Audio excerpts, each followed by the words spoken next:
Call करना चाहेंगे प्रवीण जी को, जो आज हम लोग को बताएंगे ब्रेन के बारे में। Please help me welcome Praveen ji.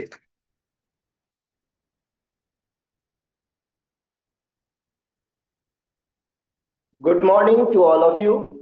Good morning. कैसे हैं सब लोग? बहुत बढ़िया। चलिए, बहुत अच्छा। आज बहुत खुशी है कि आज मुझे मौका मिला है इस फिटनेस मॉर्निंग में हम लोग जो आते हैं और इसमें अपने स्वास्थ्य के बारे में आदान प्रदान करते हैं, अपनी थोड़ी सी जानकारी, है ना, जो हम लोग जानते हैं, जो हम लोग अनुभव करते हैं, उसके बारे में जानकारी शेयर करके बहुत खुशी मिलती है। और चलिए, उसी क्रम में आज जो है सो हम अपने शरीर के एक बहुत इंपॉर्टेंट पार्ट ब्रेन के बारे में थोड़ी सी चर्चा करेंगे। और हमारे शरीर का हर एक अंग बहुत इंपॉर्टेंट है। छोटा से छोटा अंग, शरीर में बहुत सारे अंग हैं, सब लोग जानते हैं, है ना। अंगों पर चर्चा हो रही है इस सप्ताह में, है ना। तो ये जो ब्रेन है हमारे शरीर का बहुत ही, ये नर्वस सिस्टम का पार्ट है, सेंट्रल नर्वस सिस्टम बनाता है। और ये कहे कि एक मेजर ऑर्गन है, एक बहुत बड़ा ऑर्गन है और बहुत ही कॉम्प्लेक्स ऑर्गन है।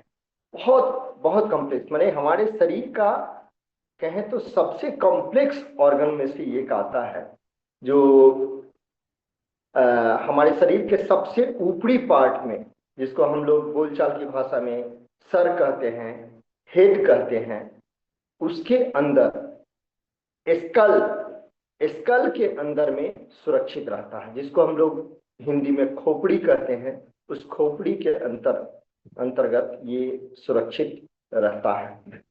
ये हमारे शरीर का संचालन करता है ना, हमारे शरीर का संचालन करता है हमारे नर्वस सिस्टम, मतलब स्पाइनल कॉर्ड, जो हमारे रीढ़ की हड्डी के का जो एक है, रीढ़ की हड्डी के साथ है, और उसके साथ मिलकर के जो सेंट्रल नर्वस सिस्टम बनाता है।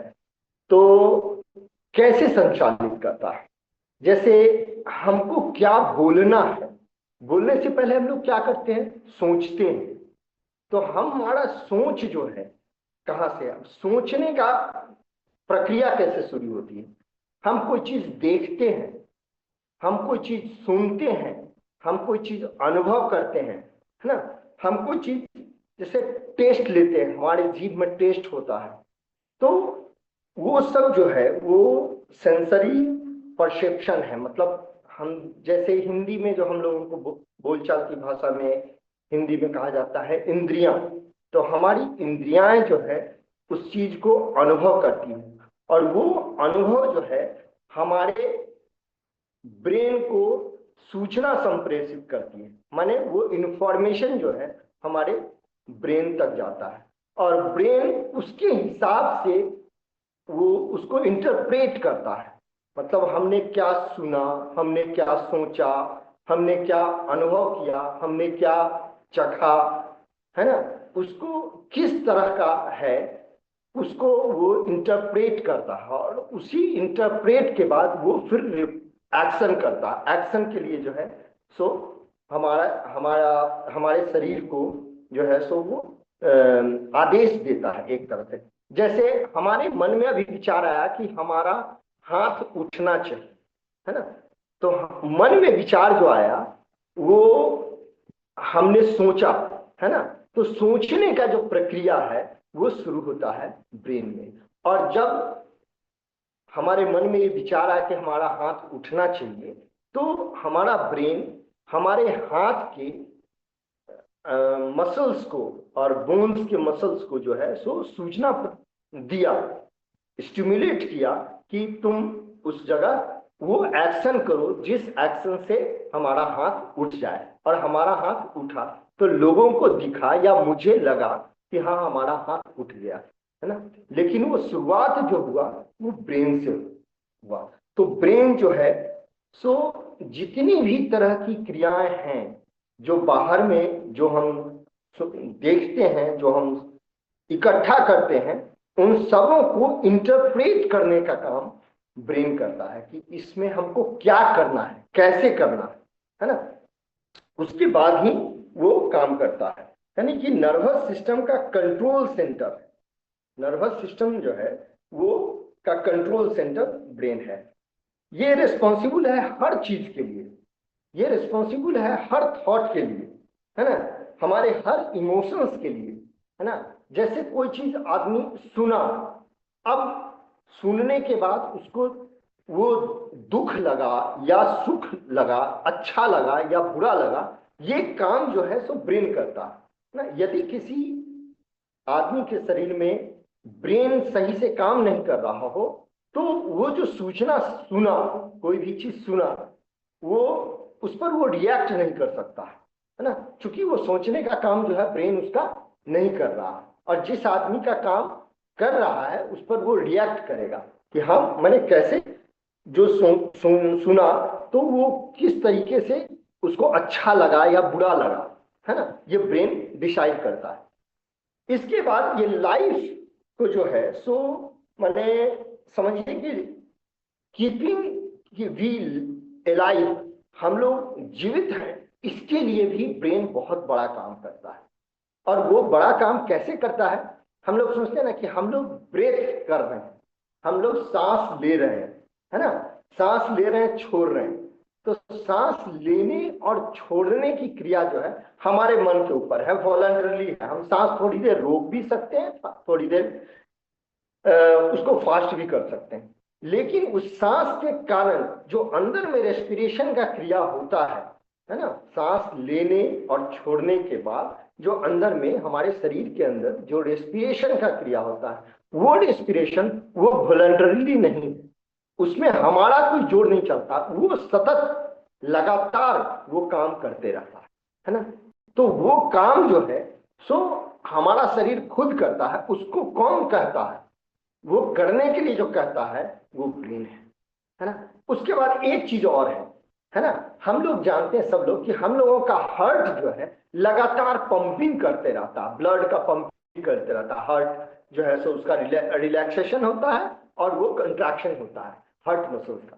तो वो जो हार्ट बीट जो बना वो कैसे बना, है ना, वो उसको कौन लगातार कंट्रोल कर रहा है? हम लोग सब आदमी जानते हैं कि हार्ट के अंदर एक जगह होता है जहां से इलेक्ट्रिक करंट हल्का हल्का निकलते रहता है ना। जब निकलता है उसका एकदम खास समय होता है, और वो जब निकलता है तो उसी के हिसाब से हार्ट कंट्रैक्ट करता है और रिलैक्स करता है।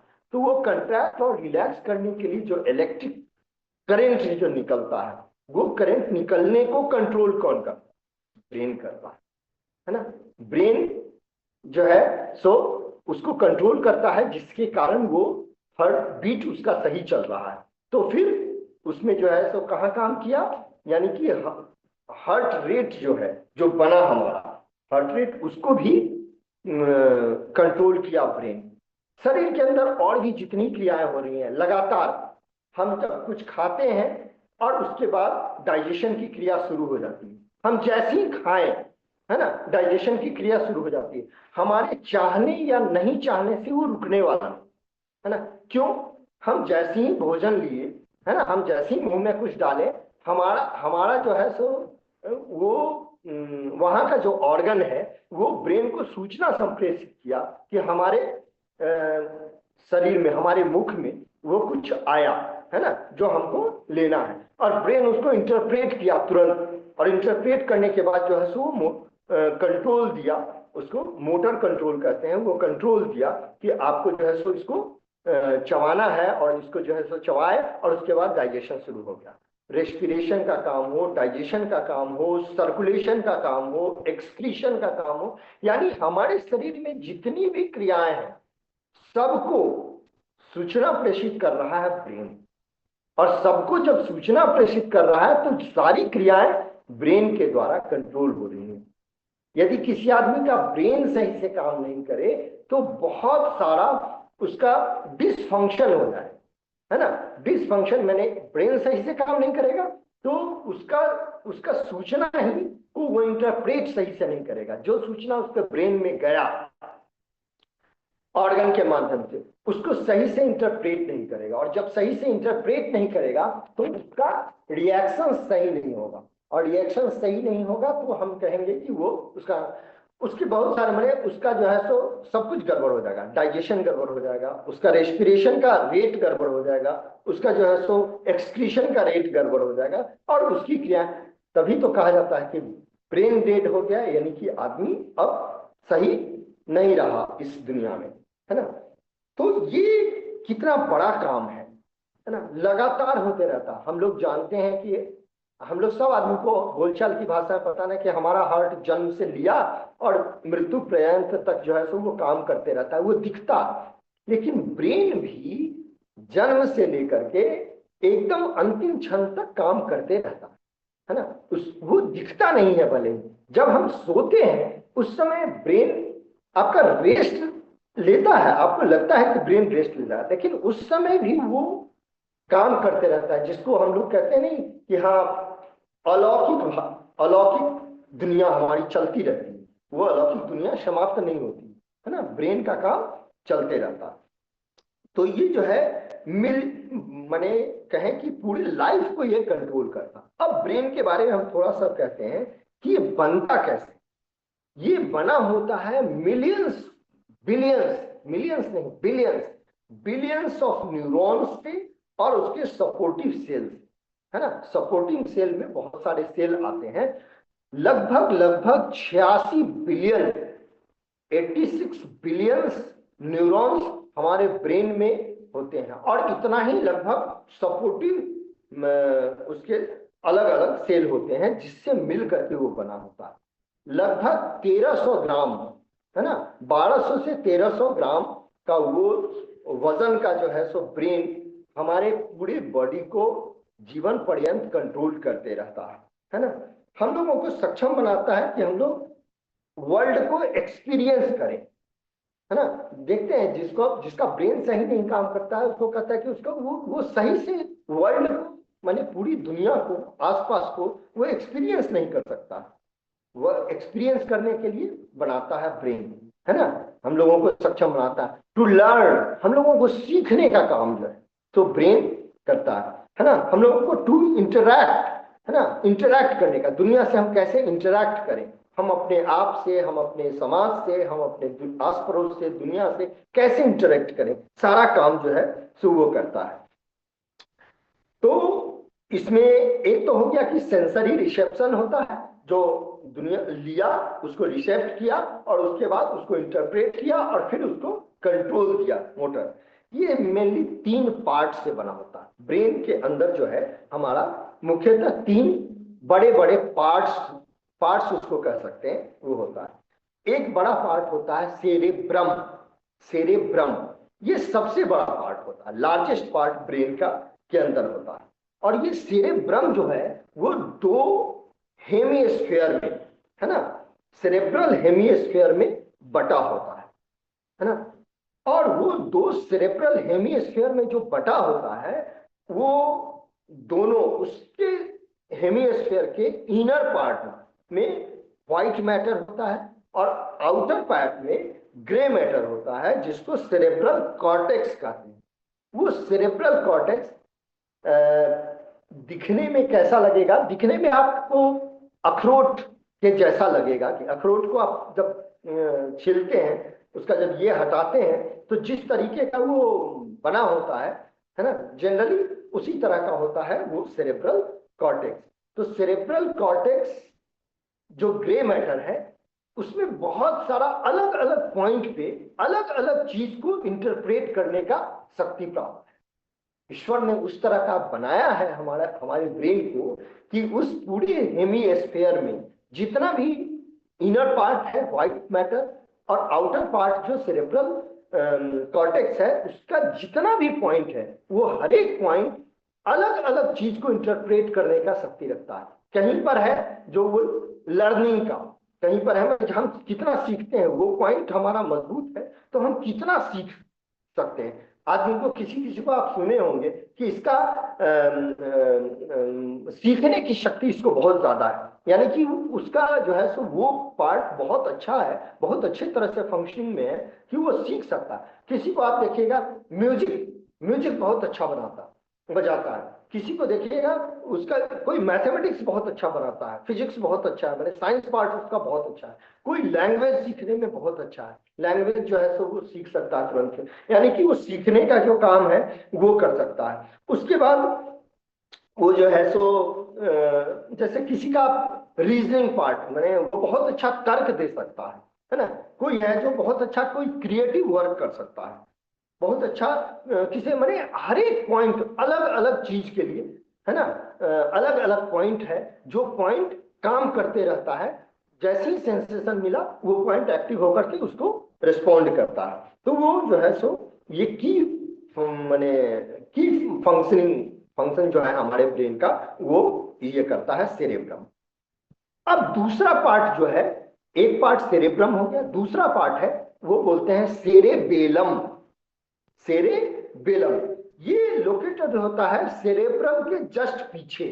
सेरेब्रम है, सेरेब्रम दो हेमिस्फीयर में बटा हुआ है, उसके जस्ट पीछे सेरेबेलम ये होता, ये उससे छोटा होता है, लेकिन ये जो है ये भी बहुत इंपॉर्टेंट काम करता है। ये जो हमने अभी बात किया था ना कि ये सेंसेशन को मोटर कंट्रोल देता है, माने जैसे हम इंटरैक्ट करने के बाद जब कंट्रोल देने की बात होती है तो ये सेरेबेलम उसको कंट्रोल देता है। सेरेब्रम में का हेमिस्फीयर उसको इंटरप्रेट कर दिया ये करना है, उसका सेरेबेलम जो है उसको तुरंत से कंट्रोल देता है कि आपको ये करना। जैसे हमारा हाथ जो चल रहा है, हम जब बोल रहे हैं हमारा मुंह जो चल रहा है, तो इसमें जो है उसको कंट्रोल जो दिया हमारे मसल्स को, जिसके कारण वो प्रतिक्रिया दिखा, तो उसको जो है सो सेरेबेलम जो है उसको कंट्रोल करता है। उसी के अनुरूप जो है सो सिग्नल भेजता है मसल्स को, और मसल्स जो है सो उसको इनिशिएट करता है उस मूवमेंट। उसके बाद एक पार्ट होता है जिसको बोलते हैं ब्रेन स्टेम।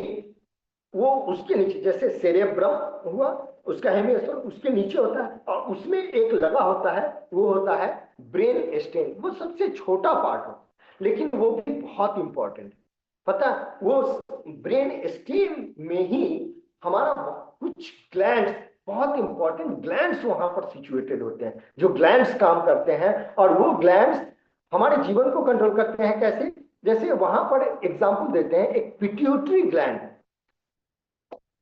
सॉरी, वहां पर पिट्यूटरी ग्लैंड जो है वो होता है, और पिट्यूटरी ग्लैंड से ग्रोथ हार्मोन निकलता है ना। जब वो ब्रेन स्टेम का पार्ट अच्छा से काम करेगा तो पिट्यूटरी ग्लैंड वो अच्छा से काम करेगा, और पिट्यूटरी ग्लैंड जो है अच्छा से काम करेगा तो ग्रोथ हार्मोन वहां से निकलेगा। और हमारे शरीर, अब देखते हैं छोटा बच्चा, बच्चा जन्म लेता है तो कितना छोटा है, बढ़ते बढ़ते कितना 5 फीट 6 फीट का आदमी हो जाता है, और उसके बाद जो है उसका जीवन चलता है। तो ये जो ग्रोथ है, वो ग्रोथ हार्मोन्स जहां निकलता है पिट्यूटरी में, वो ब्रेन स्टेम में होता है, उसको वो सिचुएटेड रखता है। और वो क्या करता है, ये कनेक्ट करता है हमारे ब्रेन को, ब्रेन का जो 3 पार्ट हुआ उस पूरे ब्रेन को हमारे स्पाइनल कॉर्ड से ये कनेक्ट करता है। ब्रेन स्टेम ही उसको कनेक्ट करता है।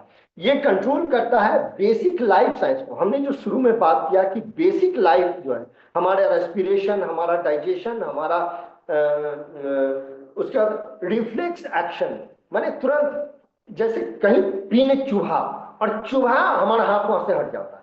कहीं आग, माने आग पर मोमबत्ती के ऊपर मेरा हाथ गया, वहां से हाथ हट जाता है। कैसे? Reflex action. वो रिफ्लेक्स एक्शन जो होता है वो स्पाइनल कॉर्ड और ब्रेन स्टेम के अंतर्गत ही आता है, माने तुरंत हुआ। और लाइफ का जितना भी माने हम जीवित हैं, इसके लिए जो जो क्रियाएं हो रही हैं वो सबको भी कंट्रोल करता है ये ब्रेन स्टेम।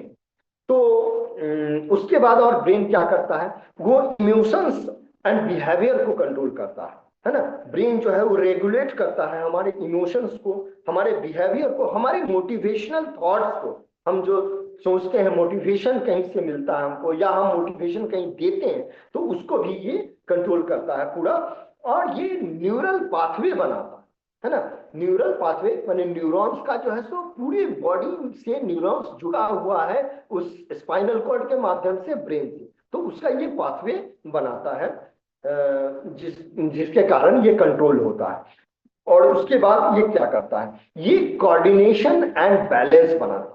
हमारा ब्रेन जो है वो उसका सेरेबेलम जो हम बात किए थे उसी सेरेबेलम का ये काम है कि ये कोऑर्डिनेशन करता है। जैसे हम चल रहे हैं तो हमारा एक पैर आगे बढ़ा, उसके बाद हमारा दूसरा पैर आगे बढ़े, हमारा दूसरा पैर ही आगे बढ़ना चाहिए, फिर से हमारा यही पैर आगे नहीं बढ़े। इसको जो कंट्रोल करता है, ये कंट्रोल करता है सेरेबेलम, और वो सेरेबेलम ब्रेन का पार्ट है। यानी ब्रेन उसको कंट्रोल कर रहा है, किस चीज को, हमारे बैलेंस बनाने को, कि बैलेंस मसल्स मूवमेंट का, मेंटेन बैलेंस का, पोस्चर, हम जो बैठ रहे हैं तो ऐसा नहीं कि हम अचानक से ढुल गए, ऐसा नहीं कि हमारा गर्दन अचानक से ढुल गया, हमारे पूरे पोस्चर को कंट्रोल करता है ये सब। तो ये ब्रेन का काम है। अब ब्रेन काम कैसे करता है, ये सारा काम तो करता है, कैसे करता है, तो न्यूरॉन्स के माध्यम से। बहुत सारा हमने बताया कि अरबों की संख्या में 86 बिलियंस जो है सो हमारे शरीर में न्यूरॉन्स है, और उतना ही जो है सो उसके सपोर्टिंग अलग सेल्स हैं। वो सब जो है एक दूसरे से जुड़े होते हैं, सारा एक दूसरे से जुड़े होते हैं, कंप्लीट नेटवर्क है ना, न्यूरल नेटवर्क बनाता है पूरे शरीर में। और उसी नेटवर्क के द्वारा एक न्यूरॉन से दूसरे न्यूरॉन से तीसरे न्यूरॉन तक सूचना संप्रेषित होती है, और वो नेटवर्क से हमारा ब्रेन तक हमारा सूचना पहुंचता है, उसको इंटरप्रेट करता है, उसको जो है सो फिर से मोटर सेंसेशन के द्वारा उसको स्टिमुलेट किया जाता है मसल्स को। सिनेप्सिस, एक जंक्शन से दूसरे जंक्शन, न्यूरॉन के एक पार्ट से दूसरे पार्ट को जो है जहां पर मिलता है उसको सिनेप्सिस बोलते हैं। वो जो है सो वो सिग्नल को ट्रांसमिट करने के लिए। ब्रेन एक ऐसा पार्ट है जिस पर यदि चर्चा किया जाए, यदि बात किया जाए तो काफी समय लगेगा, बहुत ज्यादा समय लगेगा, क्योंकि ये सबसे कॉम्प्लेक्स ऑर्गन है। इसको पढ़ने में डॉक्टरों को भी 3-4 साल लगता है। जो एमडी करते हैं, जो एमएस करते हैं ना, सबसे टफ माना जाता है ब्रेन का की पढ़ाई। और उसको हम इस 10 मिनट में पूरा तो नहीं बोल सकते हैं। हमारी जितनी सोच थी, हमारी जितनी समझ थी, उसको हमने कहा।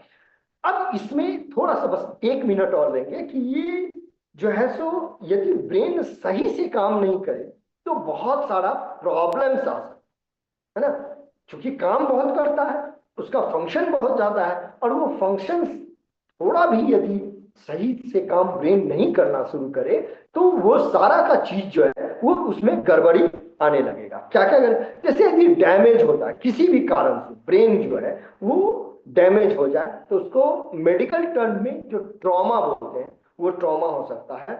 उसमें लॉस ऑफ ब्लड सप्लाई हो सकता है, माने जिसको क्या बोलते हैं, स्ट्रोक बोलते हैं, है ना। जैसे ब्रेन के हर एक पार्ट में जो है ब्लड पहुंचना चाहिए, ब्रेन का जो है वो पार्ट जो है वहां ब्लड पहुंचना चाहिए, उस तभी ब्लड पहुंचेगा, तभी वहां ऑक्सीजन पहुंचेगा। ब्लड का काम है ऑक्सीजन ले जाना, और ऑक्सीजन जो है सो वो उसको क्या बोलेंगे, उस ब्रेन को फंक्शन करने के लिए जो है सो बहुत रॉ मटेरियल है ना। तो वैसी स्थिति में ब्लड यदि सही से ब्रेन तक नहीं पहुंचे, लॉस ऑफ ब्लड सप्लाई हो जाए तो उसको स्ट्रोक बोलते हैं। और यदि ये अचानक किसी कारण से हो जाए, है ना, तो डैमेज के कारण हो जाए तो उसको ट्रॉमा बोलते हैं, है ना। वैसी स्थिति में हमारा ब्रेन सही से काम नहीं कर पाता है। और क्या है, डिजेनरेटिव डिजॉर्डर्स भी बहुत सारे हो जाते हैं, है ना, ब्रेन में। वो जैसे कि आप एग्जांपल ले सकते हैं पार्किंसंस डिजीज जिसमें आता है ना, वो डिजेनरेटिव डिजॉर्डर्स में आता है ब्रेन के। ब्रेन ही रिस्पॉन्सिबल है पार्किंसंस डिजीज के लिए, ब्रेन ही रिस्पॉन्सिबल है अल्जाइमर्स के लिए, ब्रेन ही रिस्पॉन्सिबल है डेमेंशियासिस के लिए। डेमेंशियासिस भी एक बीमारी होता है। ब्रेन ही रिस्पॉन्सिबल है मल्टीपल स्क्लेरोसिस के लिए। बहुत सारी बीमारियां हैं। हम लोग बोलचाल की भाषा में कुछ बीमारियों, चूंकि कुछ बीमारियां प्रचलित हैं बोलचाल की भाषा में, हम लोग जानते हैं, इसलिए वैसे बीमारियों का हमने नाम लिया कि ये सब जो है ब्रेन के डिसऑर्डर के कारण होता है ना। और साइकेट्रिक कंडीशंस भी होता है, जैसे ब्रेन डिस्फंक्शंस के कारण, जिसको हम लोग माने बोलचाल की भाषा में पागलपन कहते हैं, वो भी ब्रेन डिसऑर्डर ही है। है ना, ब्रेन के ही डिसऑर्डर के कारण होता है। सिजोफ्रेनिया होता है, क्लिनिकल डिप्रेशन होता है, आदमी जो डिप्रेशन में चला जाता है वो भी उसका भी कारण ब्रेन का डिसऑर्डर ही है। तो ये सब प्रॉब्लम आ सकता है यदि किसी आदमी का ब्रेन सही से काम नहीं करे। तो हमको ब्रेन सही से काम करना है, इसलिए उसको सुरक्षित रखने की भी बहुत जरूरत है ना। हम लोगों को ध्यान रखना चाहिए कि ब्रेन में किसी तरह से अचानक चोट ना आए, इसलिए कहा जाता है जनरल हेलमेट पहनना बहुत जरूरी होता है ना। कुछ नौजवान जो है वो हेलमेट नहीं पहनते हैं कि हमको माने अच्छा नहीं लगता, लेकिन वो जरूरी इसलिए है कि वो आपके ब्रेन को सुरक्षित करता है ना। आखिर मर्जी आपकी, सर है आपका।